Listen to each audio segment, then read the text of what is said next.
this is Roger Green, host of the podcast still known for now as Surfing the NASH Tsunami. Today we are offering 4 conversations from episode 35, in which Jörn Schattenberg, Louise, Campbell, and I joined together for the first time in a month to look back at the first half of 2023 and forward to the second half in terms of episodes and lessons. Plus, we have a Vault episode from last November addressing the psychology of diet decision-making. The Vault conversation today comes from our discussion on diet and lifestyle management last fall with Shira Zelber-Sagi and Ken Cusi. I chose this episode because it focuses largely on the psychology of adherence. It has an excellent introduction of its own, so I'll leave it here for the 2022 introduction to present this episode. Think about this as we review changes in how we view patients and the information we provide, and the educational challenges and opportunities around the new nomenclature. This weekend, we are offering 5 conversations from episode 56, our discussion on nutrition and NASH with Ken Cusi and Shira Zelber-Sagi in honor of U.S. Thanksgiving. This is a new topic for us, yes, even after 160-some episodes, a new topic. Enjoy. I start this conversation reflecting on my own experience with weight loss in my lifetime. Specifically, I comment on the importance of losing weight by eating foods you find tasty and filling. I also comment on the idea that every dieter has a bad day, and that the key is simply to get back on track the next day, as compared to either continuing to indulge nor starving yourself to average out. Those don't work over time. Shira agrees that relapse is part of the process, and how she encourages patients simply to get back on track and learn from the experience. She also tells patients about her own passion for chocolate as proof that foods patients might not consider good for them can be part of a successful long-term plan. Ken Cusi notes that diet is simply one part of a full life balancing act, that we all foul up sometimes, and that these foul-ups should not cause patients to feel negatively about themselves. Instead, view them as an opportunity to learn, and he notes he struggles with what he eats every day. Jörn Schattenberg picks up on Ken's comments on alcohol and smoking to describe food as somewhat more forgiving than those other habits. Shira comments on the negative health consequences that drive patients to stop smoking, drinking alcohol, or maintaining healthy eating habits. And Louise Campbell discusses Robert Mitchell Thane's comment that diet is a war, and notes the importance of having a dietitian on the team. As the conversation winds down, Ken agrees and comments that the U.S. insurance system makes it hard for patients to get the collateral support they need, a theme that will continue into the next conversation. Over 2.5 years into the NASH Tsunami, we finally dedicated an episode to diet and nutrition. From where I sit, this episode's been worth the wait. So sit back, listen, enjoy, learn, digest, and when you're done, join the discussion in our LinkedIn discussion group.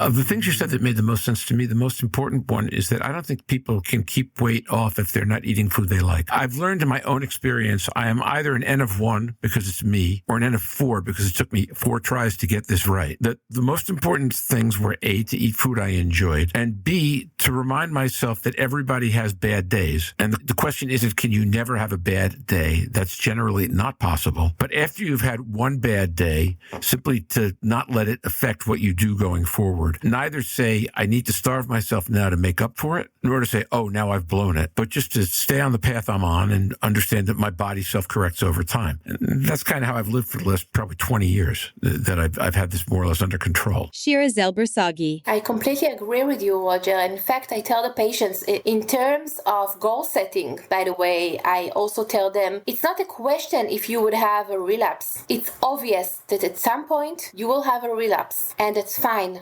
It's part of the process. So having a relapse doesn't mean that you failed the process, that you need to end it, that you need to be disappointed from yourself. It's part of the process. No question you will have this relapse. The thing is not to look at it as a relapse, but to think of it as a small bump on the road. So there was a bump, and then you just lift yourself up and continue exactly where you stopped. No punishments, no low self-esteem, how it happened to me, and so on. Just lift yourself up and go back to the point where you had this bump on the road and continue with the process. So this is part of the expectations that we talk about with the patients at the beginning of the process. And yes, it's very, very challenging. I also tell them to learn. From every bump on the road, you can learn something and maybe do better for next time. So always use, every difficulty can be used for learning. Ken Cusi. Yeah, those are good points that Shira made. As a clinician, it's been said many times, it's a journey. For if I have a business-minded person, it's like the stock market,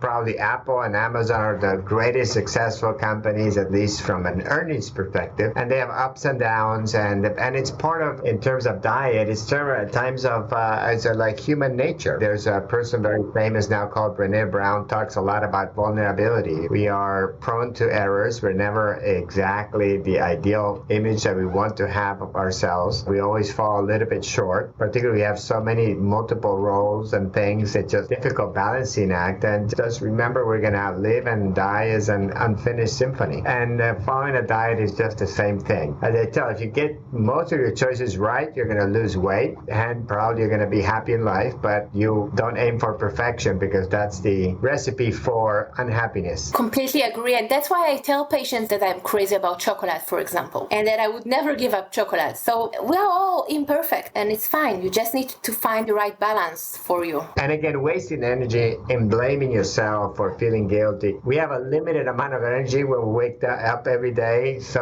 okay, be a little bit angry, okay. But as Shira said, learn from it. And again, if chips is your weakness, just don't buy them. Or just put in your plate how much you are allowed to eat today. And period. So use little tricks, thinking of what went wrong to avoid it. Not to never happen again, but to minimize the times that it happens.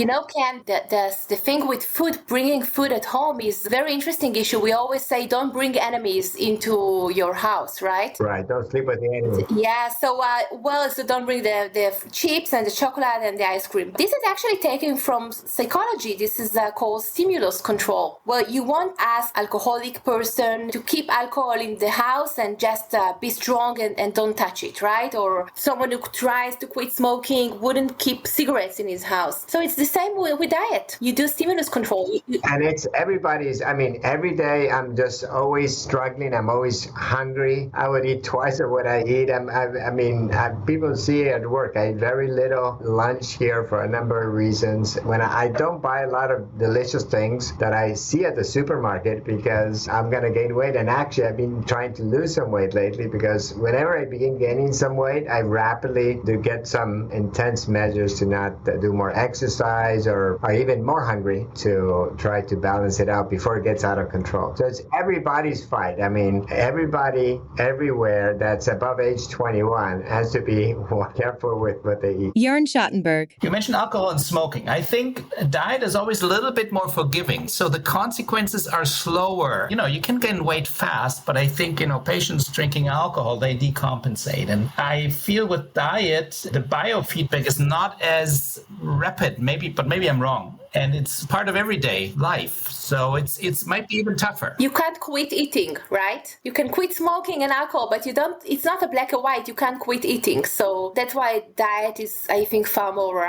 difficult to manage. In terms of damage with cigarettes and alcohol, it's also slow, long-term damage. But quitting may be easier because it might be a black and white issue. And while we all have to keep eating, and just imagine that NAFLD patients need to do diet and also can't have much alcohol. And also smoking is unhealthy for them. We need to remember that both very modest alcohol consumption is bad for NAFLD patients, especially those with fibrosis, right? It increases the risk of fibrosis progression, it increases the risk of hepatocellular carcinoma, and also smoking increases the risk of fibrosis and ACC. So our patients really have to give up on many pleasures. Louise Campbell. I think it brings us back, or it brings us to the point that we deal with, as hepatology and liver disease, we deal with areas that require huge amounts of intense psychological support, and yet very few areas have access to a psychologist and a behavioral therapist. We get addictive therapies, but all of these are addictions and they're part of life. We are human, as we've said, and we're not perfect. But what we do need to do is look at more resources in the areas of hepatology for what we are now dealing with, which are highly addictive diseases, socioeconomic areas where you get worse advertising. Robert Mitchell-Thane described it. It's a war. So Ken, you have a dietitian. We didn't have a dietitian in hepatology at Imperial. We did at King's. So it is very hit and miss, the levels of support that we're able to offer our patients. Yes, I'm mental health trained. I can offer a little bit more insight, but I'm not an addiction specialist, for example. So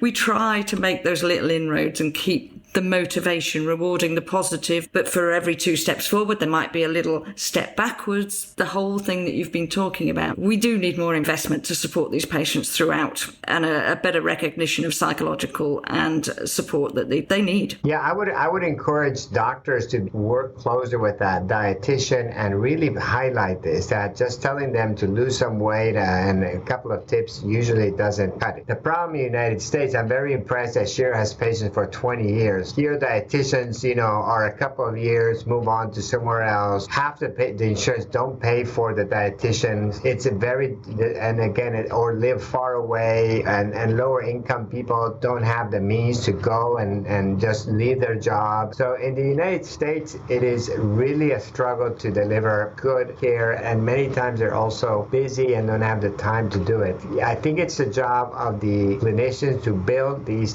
teams and work in a way that they can serve their patients better. And now, back to Roger.